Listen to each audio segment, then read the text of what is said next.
All right. Okay, so we're going to go through a problem where it's not so straightforward, where we don't, have a standard circuit. So we do have to find the differential equation. Okay, so I'm going to use what I call the state variable method, which is a method that you could use for any order circuit, second, third, higher order circuits. So the idea here is that whatever the order of the circuit is, you identify that number of state variables. So in my circuit, it's a second order circuit, so I need to identify two state variables. Now these state variables could be a voltage across the capacitor, it could be a voltage across the resistor or the inductor, or it could be a current in one of those things. So you actually have a wide range of choices, but here's my recommendation. Unless the problem specifically asks you to find some specific voltage or current, the best state variables to choose are voltages across a capacitor and currents through an inductor. So these are the two state variables that I'm going to choose. V, which is actually what I'm looking for in this particular problem, and then I'm going to identify the second state variable as the current through the inductor. I could have identified it as the voltage across the inductor, and that would be fine too, but the math actually works out a little bit better by identifying the current. And because I mentioned this before, I remember in the last video, it's because once you know the current through an inductor, the voltage is really easy to get, because the voltage across an inductor is equal to L di dt. So if you know I, it's very easy to get V. You just have to differentiate. If you knew V, to get I takes integration. And so it's just a little bit harder, because then you have to know a constant of integration, and so it's just a little bit more complicated. You can do it, it's just that I'm telling you, your life will be easier if you pick currents through the inductor and voltages across the capacitor. So those are my two state variables. Once you identify your state variables, you want to get two equations in those two unknown state variables. And you're going to end up with differential equations, but that's fine, because we can deal with that. So usually if you use node voltage analysis or mesh current analysis, you'll be able to get those two equations and be guaranteed that they're independent. So I'm going to go ahead and identify a reference node. And then what other nodes do I have in this? Because I like node voltage analysis. I think that'll work well for this problem. So I'm going to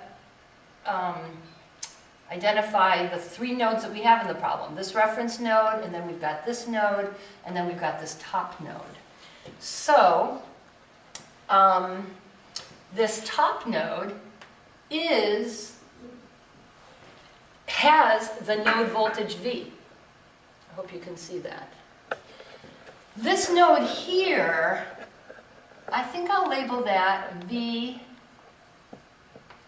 sub L, because that's exactly what it is. It's the voltage across the inductor. Just make this look a little bit neater. Okay, so this node here has the node voltage VL. This node here has the node voltage V, and so the current through this is I. All right, so I'm hoping you all are really clear by this point in the semester what we mean by node voltages. It's the voltage of the node relative to the ground. So this V here is not the voltage across the resistor. It's actually the voltage across both of these elements, okay? And you can see there that it's also the voltage across the capacitor. And that's ultimately what we're looking for in this problem. All right, so I'm going to do Kirchhoff's.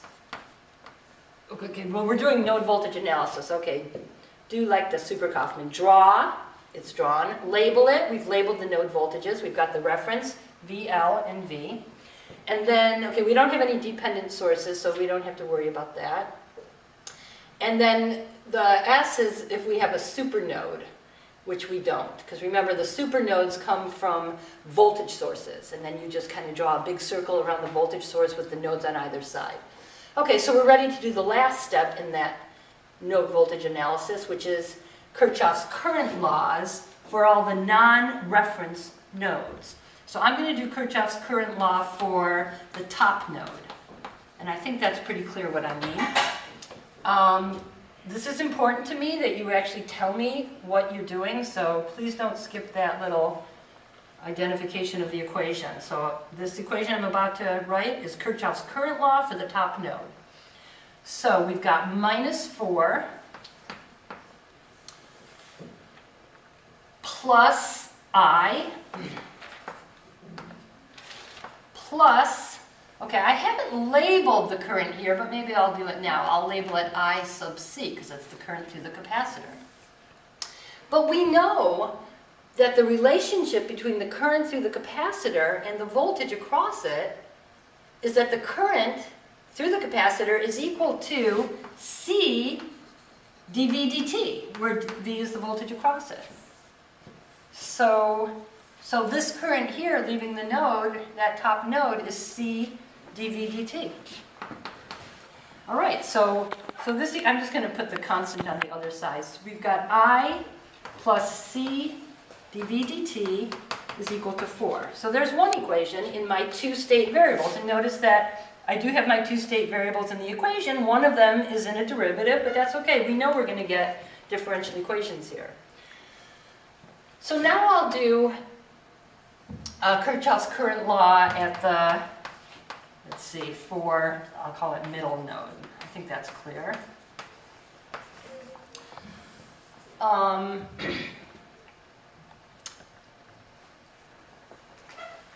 actually can do something a little bit easier, but since I'm doing node voltage analysis, let's just go with this. So we've got VL.